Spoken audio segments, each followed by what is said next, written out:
Hey guys, welcome back to my channel.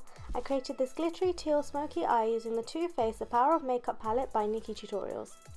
Quick story, I actually went to her meet and greet on Oxford Street. Lol, that rhymed. I waited outside Debenhams for about 3 to 4 hours by myself because both my sisters ditched me. When I got to the front of the line, they were like, "Oh, you're by yourself. How cute." I felt like such a loser. I was actually wearing this makeup look up here, and she was really sweet. When she saw me, she gasped and she said she really liked my makeup look. I said, "Thank you, I used your makeup palette. Do I get your approval?" And she hugged me and she said, "Oh, you get much more than that, baby." With like her cute little chuckle at the end. Best ever 3 seconds of my life. The most asked question I got after meeting her was, does her makeup look cakey in real life? I mean, it looks just like when I wear makeup or when you would wear makeup. She looks like she's wearing makeup, basically. It doesn't look bad, but you know, when you're actually filming a video, all the extra professional added lighting, it makes your makeup look less cakey. The extra lighting helps your makeup look flawless. But in person, you can still tell that you're wearing makeup, so it's the same with her. Also, something I didn't know before meeting her, which I was really surprised to see, is actually how tall she really is. I mean, I'm 5'2" and 3/4, and she was like a whole foot taller than me. Here's a photo for reference. She wasn't wearing heels, but I was. The top of my head looks really awkward, doesn't it? Enough with the rambling, let's get straight into the smoky eye. So I've already primed my eyelids using the Primer Potion by Urban Decay in Eden, and now I'm just going to be setting the eyelid using the shade Ivy, which is a matte white. This is one of the eyeshadows in the palette that is the most pigmented and the most creamy. You could see as soon as I picked it up on that brush how pigmented it really was. It's really important to set your primer with an eyeshadow so that when you blend in your eyeshadows, they don't come on patchy and they don't just stick to one place, and they blend really easily and nicely. So next I'm taking the shade Painkiller onto my Zoeva 228 brush as a transition shade, and I'm just blending that into the crease. Some of these eyeshadows are really nice and pigmented, really creamy, really soft. But some of these have really, like, the formulation is very gritty, and how do I say this? I really don't like them. But I find this with a lot of Too Faced eyeshadows. Next, taking the shade Makeup and Chill onto a smaller fluffy brush, I'm blending this into the crease to deepen it up.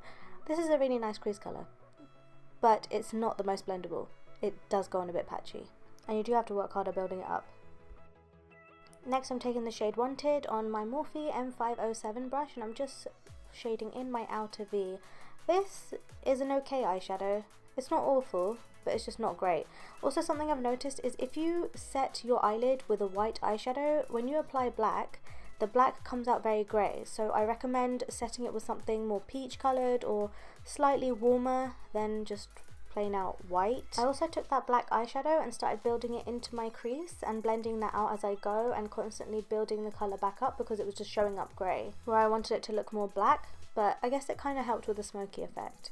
In the end, I just kind of gave up and just put black all over the eyelid, but it worked as a really good base for the next shade I'm going in with, which is called Mystic Hour, and this is the gorgeous teal. This has the best formula in the whole palette. It is so smooth, and if you just slide it on, it gives it a really nice metallic look. I'm using a flat synthetic brush to apply this, and then I'm going to start blending that into the crease using a fluffy brush.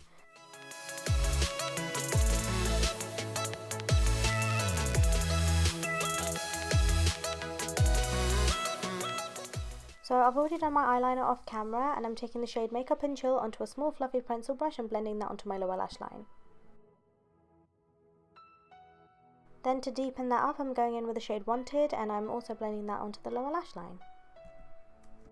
Using a small detailer brush, I'm taking the shade Irresistible and applying that onto my inner corner. This is the eyeshadow, which is really, really gritty. And then I'm taking my NYX glitter base, and I'm applying that with a flat synthetic brush onto my eyelid. You don't have to do the step, you just know that I always apply glitter. And then I'm taking the Glitter Injections glitter in the shade Peacock and applying that onto my lid. I don't want to do like a sheet of glitter, I just kind of wanted it to be subtle, but I just got a bit carried away. I'm doing a comparison soon of the NYX glitter glue and the Too Faced glitter insurance to see how they both work. I'm just testing them both out at the moment.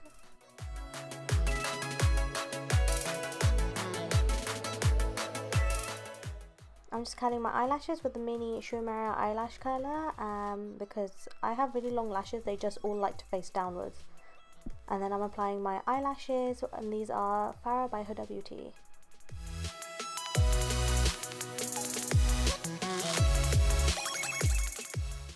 I was actually just testing out this MAC highlighter called Beaming Blush, and this is the duochrome highlighter.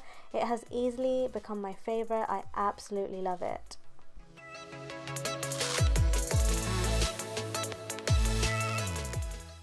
Thank you very much for watching. I hope you enjoyed this look. Don't forget to subscribe to my channel and find me on Instagram at Makeup by AJ.